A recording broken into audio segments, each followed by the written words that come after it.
Vienne. Monsieur Abdelrahman Vienne. Voilà. Alors, monsieur Jean-Pierre Noël nous rejoindra, mais par Zoom. Les avantages de l'innovation. Et bien sûr, ma chère prof, Madame Nabili, c'est elle qui va modérer cette séance plénière.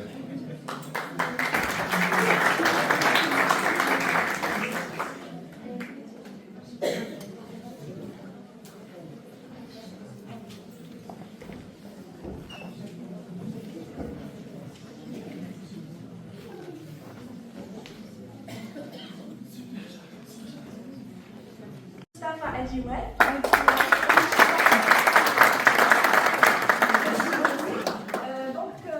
Mesdames, Messieurs, chers collègues de l'édition et de l'enseignement, à chaque révolution du savoir correspond une révolution de l'édition. De l'invention du codex, plateforme de lecture augmentée, l'histoire démontre que la manière dont nous publions façonne la manière dont nous apprenons. Aujourd'hui, l'irruption conjointe de l'intelligence artificielle générative, de l'analytique, d'apprentissage et des environnements immersifs nous place une nouvelle fois devant un virage décisif.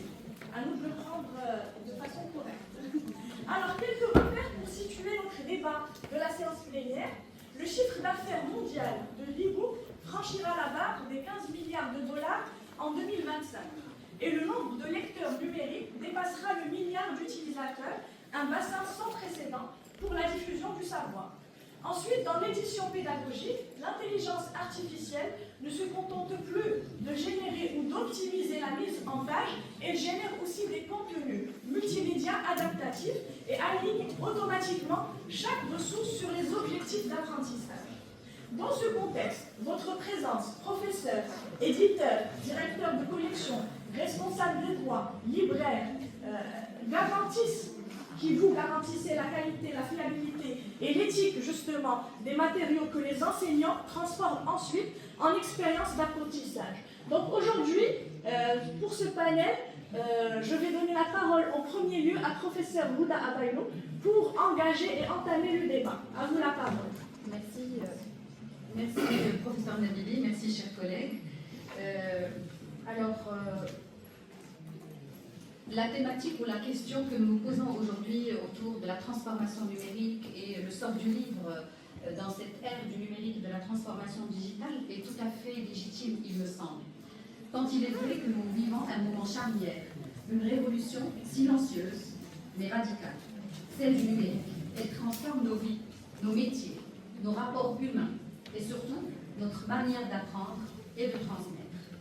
Il n'y a pas si longtemps, le savoir se trouvait derrière les murs, ceux des bibliothèques, des universités, des institutions. Il était centralisé, hiérarchisé, stocké, avec beaucoup de soin. Accéder à un texte, si banal soit-il, demandait, il y a quelques années seulement, des démarches longues, circule, devient accessible presque instantanément. Un étudiant peut, depuis une simple connexion Internet, consulter des manuscrits anciens, suivre des conférences internationales en replay, lire des articles scientifiques en libre accès, traduire automatiquement un texte ou générer un résumé à partir d'ouvrages denses. Ce bouleversement est radical. Le numérique a certes participé à la démocratisation d'accès au savoir, il a abattu les frontières, mais on a malheureusement construit de nouvelles, plus insidieuses, j'allais dire.